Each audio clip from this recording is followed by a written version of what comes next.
pour participer à cette cérémonie de lancement de la semaine des vaccinations des Amériques. Cet événement constitue un effort de plus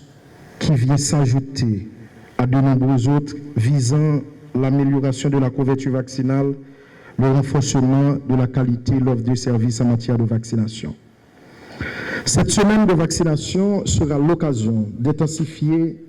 l'engagement inconditionnel des leaders communautaires, des notables, des leaders religieux, des parents et gardiens d'enfants et l'équipe santé-famille composée d'agents de santé communautaires polyvalents, d'auxiliaires infirmières polyvalents et d'infirmières communautaires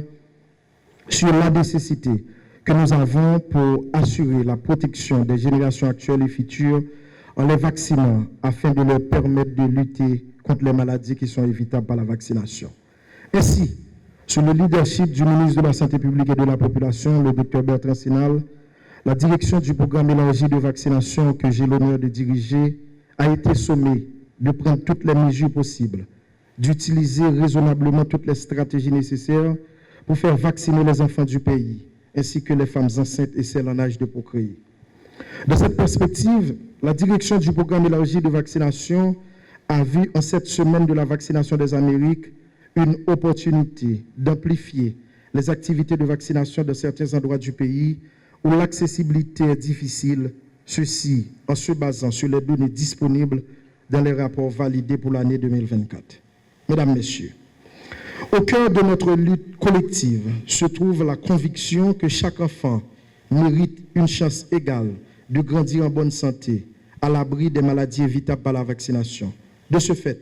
chaque année, les pays de la région se donnent rendez-vous de réaliser la semaine de vaccination des Amériques pour atteindre les communautés non ou mal desservies en matière de vaccination ou encore dans les zones qui sont susceptibles d'avoir des enfants et des femmes non ou incomplètement vaccinées. En effet, lors des semaines de vaccination des Amériques antérieures, le ministère de la Santé publique a eu à choisir les zones frontalières où les services laissent à désirer, les zones non ou mal desservies par les agents de santé communautaires polyvalents. Mesdames, Messieurs, en dépit des défis que rencontrent nos systèmes, qu'il s'agisse des troubles sociopolitiques, des difficultés logistiques, des ruptures de stock ou de la désinformation qui entoure parfois l'univers vaccinal, nous avons observé ces dernières années de progrès significatifs.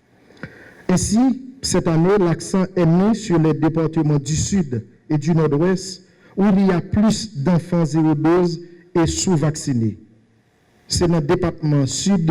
et Nord-Ouest qui y a plus de monde qui pas prend vaccin et plus de monde qui commence à prendre vaccin mais qui pas fini compléter le calendrier vaccinal là. Jean, ministère de la Santé publique, m'a dit ça. Pour cette raison,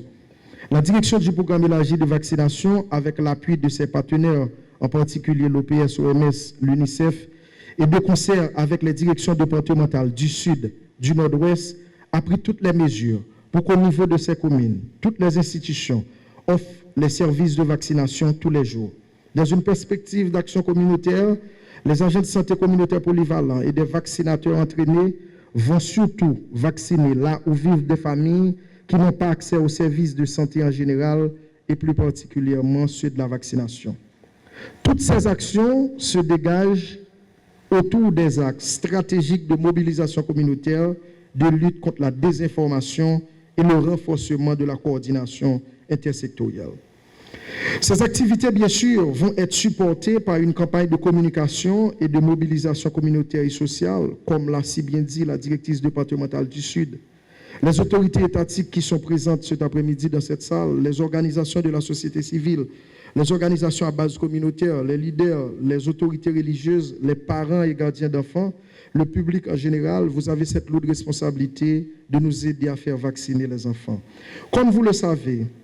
chaque semaine de vaccination des Amériques est une opportunité qu'on donne au programme de vaccination du monde entier, dont le nôtre, pour sensibiliser la population en général, les parents et les gardiens d'enfants en particulier. Mesdames, Messieurs,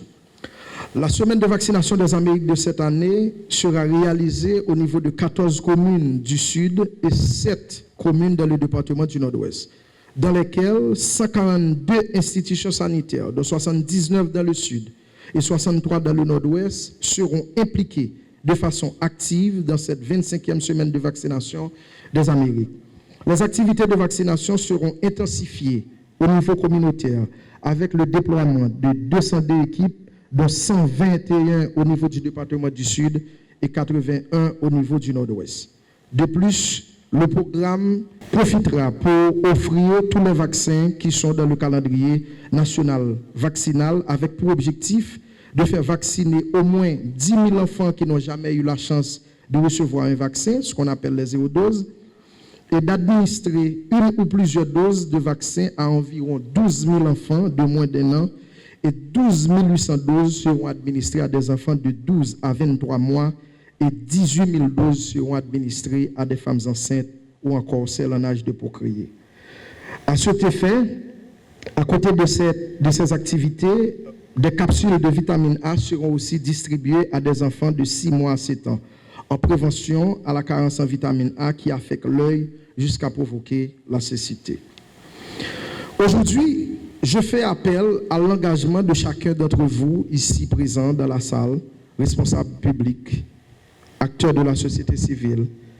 personnel sanitaire, partenaires internationaux et communautaires, pour redoubler d'efforts et garantir à ce que